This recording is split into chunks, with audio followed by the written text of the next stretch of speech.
चीज़ों को अवॉइड करना है। हम लाइफ में काफी चीजें डिस्ट्रैक्शंस आएंगे, जैसे हमारे जैसे मोबाइल फोन्स हो गया, कुछ भी हो गए चीजें जो आउटर डिस्ट्रैक्शन है, उनको चीजों को अवॉइड रखना है। जैसे कि हमें फोकस्ड रहना है, जैसे हमारा जो गोल है ना उसमें हमें फोकस्ड रहना है। Hello everyone, welcome to practice mock. IBPS clerk, IBPS PO दोनों ही एग्जाम्स का फाइनल रिजल्ट बहुत जल्दी ही अभी आउट हुआ था, हाल ही में।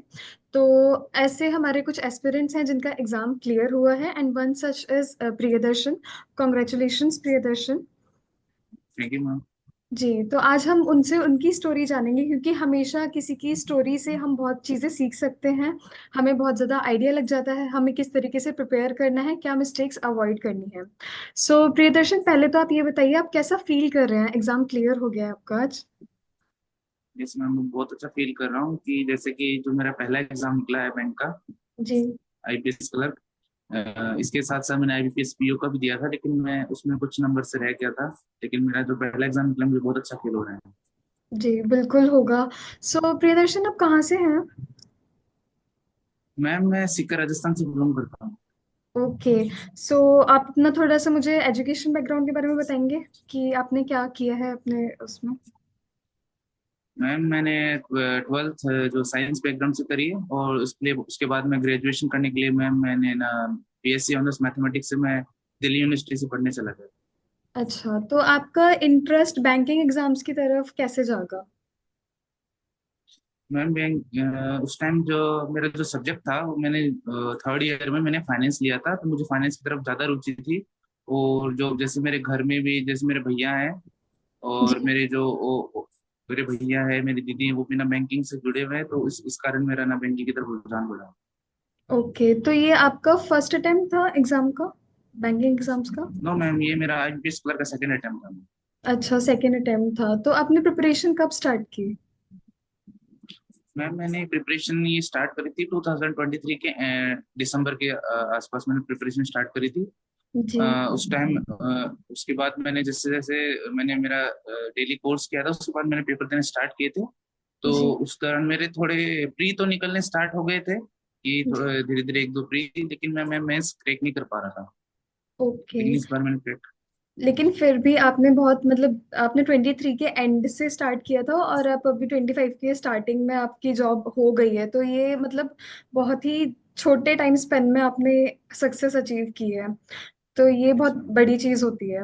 सो मैं आपसे ये पूछना चाहूंगी, लाइक आपने अपनी जब प्रिपरेशन स्टार्ट की तो आप वर्किंग थे या फिर आप सिर्फ प्रिपेयर कर रहे थे? मैम, मैं सिर्फ प्रिपेयर कर रहा था जब मैंने स्टार्ट किया था। अच्छा, आपने सिर्फ अपना फोकस अपनी स्टडीज पे ही रखा है। Yes so ma'am. आपका लाइक ऐसा एक होगा ना, क्योंकि मेन क्या होता है, जब बच्चे घर पे बैठ के प्रिपेयर कर रहे होते हैं तो भी कंसिस्टेंटली प्रिपेयर करना बहुत ज्यादा उनके लिए मुश्किल हो जाता है। आपने अपने आप को कैसे मोटिवेटेड रखा, कैसे एक रूटीन फॉलो किया, क्या आपका डेली रूटीन था?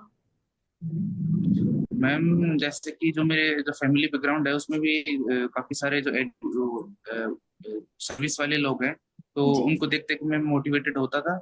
और जैसे कि मेरा जो डेली रूटीन होता था, वैसे होता था कि मैं सुबह 7 बजे उठता था, जी। और अपना डेली को वर्क करके मैं 9 बजे लाइब्रेरी पहुंच जाता था।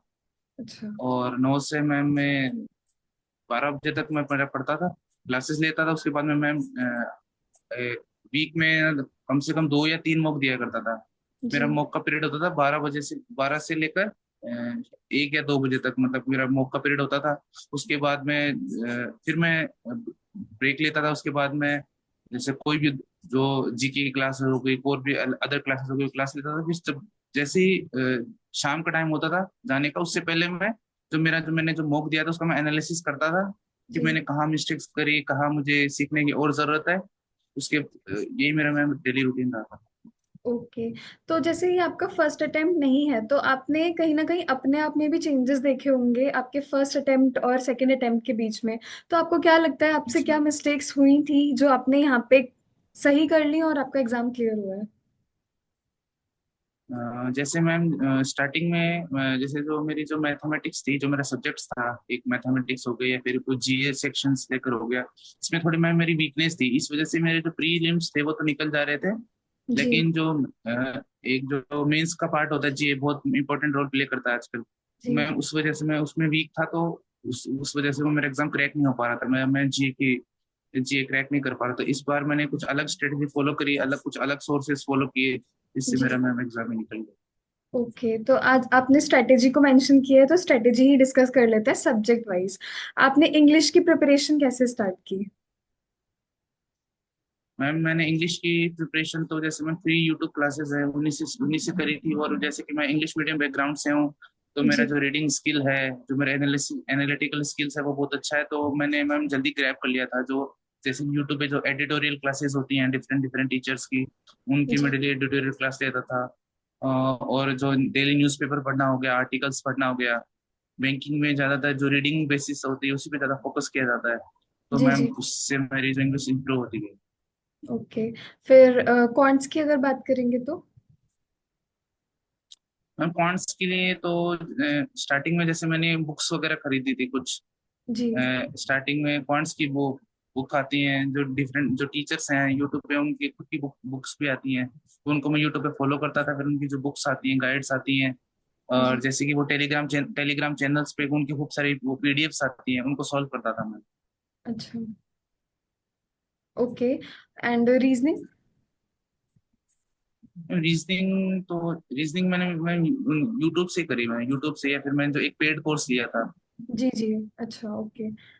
उन पेड कोर्स से मैं डेली प्रैक्टिस करता था, पजल्स वगैरह बनाने की है, या फिर आजकल जैसे क्रिटिकल रीजनिंग का वेटेज बहुत बढ़ गया है, जी। जी। तो क्रिटिकल रीजनिंग में मेरी थोड़ी पकड़ बन गई, क्रिटिकल रीजनिंग में मैं कर लेता था, तो उस वजह से मेरा थोड़ा ओके। रीजनिंग में इम्प्रूवमेंट हुआ। जी। जी। एंड सबसे ट्रिकी पार्ट जीए। जीए आपने बताया था पहले भी गड़बड़ हो रही थी, उस वजह से एग्जाम में रह गए थे, तो जीए की प्रिपरेशन आपने कैसे की? मैम स्टार्टिंग में मेरा ऐसा था कि जैसे मैं फर्स्ट ईयर जब मैंने स्टार्ट किया था, तो मैं प्रीलिम्स के बाद में जैसे प्रीलिम्स हो गया, प्रीलिम्स का रिजल्ट आता था, उसके बाद में मैं स्टार्ट करता था जी, तो वो बहुत ही एक ना इम्पोर्टेंट एस्पेक्ट रहता है कि हमें जी ना हम जब प्रिपरेशन स्टार्ट कर रहे हैं ना, उसी टाइम से हमें जी को ना साथ में लेकर चलना होता है। तो उस टाइम में एक गलती कर रहा था कि मैं जी हमेशा एंड में पढ़ता था, तो एंड में क्या होता है, जो मंथली हम पढ़ते हैं ना, तो उतना याद नहीं रह पाता है, और उतना हम फोकसली ना पढ़ भी नहीं पाते जी को।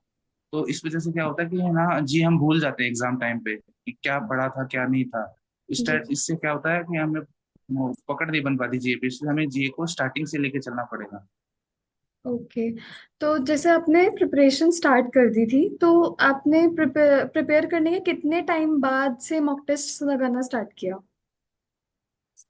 मैम स्टार्टिंग में जब जैसे मैंने प्रिपरेशन स्टार्ट करी थी, तो 3-4 महीने तो मैंने कोर्सेज किए थे, कुछ किए थे।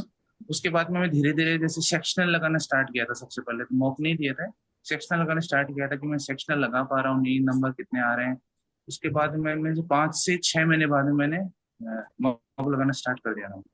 अच्छा, तो आपके क्या लगता है कि मतलब एस्पिरेंट्स को कितना फ्रीक्वेंटली मॉक्स लगाने चाहिए, कब लगाने चाहिए, एग्जाम से कितना पहले? मैम जैसे प्री का रिजल्ट आता है, मींस जी। के लिए मैं बेसिकली जैसे प्री का रिजल्ट आ जाता है, तो उस टाइम लोग ज्यादातर जीए पे फोकस करते हैं, तो मैं तो ये कहूंगा कि उसके साथ साथ हमें मॉक्स पे भी ज्यादा फोकस करना चाहिए, क्योंकि जीए के साथ साथ मैथ्स, रीजनिंग और इंग्लिश का भी उतना इंपॉर्टेंट रोल प्ले करता है। जी। और एग्जाम और जैसे एग्जाम टाइम होता था वीक रिजल्ट के बाद में, तो जैसे वीक डेली तो हमें सेक्शनल करता था, जी। और वीक में जैसे 2 मॉक हो गए, दो दो या 3 मॉक डेली, अच्छा। मतलब वीक में 2 से 3 मॉक फुल, और सेक्शनल सेक्शनल भी 2 मैम।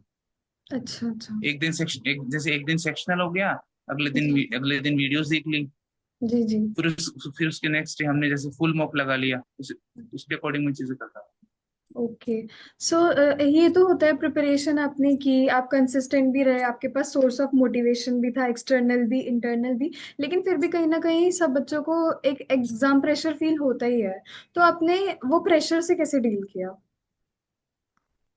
जैसे मैम स्टार्टिंग के दौरान जैसे मैंने जब प्रिपरेशन स्टार्ट किया था, तो कुछ कुछ जो प्री थे मेरे स्टार्टिंग के, जैसे आरआरबी के लेकर हो गया, वो मेरे मैम जब स्टार्टिंग में क्लियर नहीं हुए थे, क्योंकि मुझे कहीं ना कहीं लग रहा था कि जैसे मैंने चीजें पढ़ तो ली हैं, लेकिन मैं मतलब उसको ना एग्जाम में ना कर नहीं पा रहा हूँ, मतलब या तो स्पीड में कहीं कमी रह रही थी, या फिर जैसे मैं चीजों को एनालिसिस नहीं कर पा रहा था अच्छी तरीके से, कि मुझे मुझे मुझे चीजें आ रही थी, लेकिन मैं उसको सॉल्व नहीं कर पा रहा था एग्जाम प्रेशर फील हो रहा था, क्योंकि मुझे जल्दी से जल्दी जॉब चाहिए थी।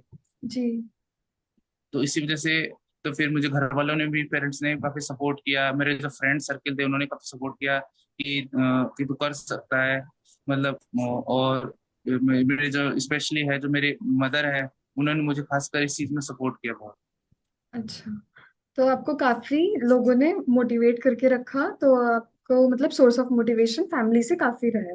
ठीक है, तो Yes. अभी आपकी स्ट्रैटेजी हमने सुन ली, और कहीं ना कहीं जो बच्चे देखेंगे ये वीडियो उनको एक आइडिया लगेगा कि उन्हें क्या क्या मिस्टेक्स अवॉइड करनी है, जीए पे फोकस करना है और सारी चीजें। अब मैं आपसे बस ये चाहूंगी वीडियो मतलब ये सेशन एंड करने से पहले कि आप हमारे जितने भी एस्पिरेंट्स हैं, चाहे वो नए हों या फिर जो ऑलरेडी प्रिपेयर कर रहे हो पहले से, उनके लिए आप कोई एक एडवाइस देना चाहेंगे, कोई एक मैसेज छोड़ना चाहेंगे? मैम उनके लिए मैं यही मैसेज छोड़ना चाहूंगा कि जैसे हम जब बैंकिंग की प्रिपरेशन कर रहे हैं इस समय, तो जो सो बैंकिंग का जो प्रिपरेशन है उसके मतलब एक बहुत ही ना अगर हम इजी में इजी वे में चीजें फॉलो करेंगे कि हम जैसे कि हम मैं कह सकता हूँ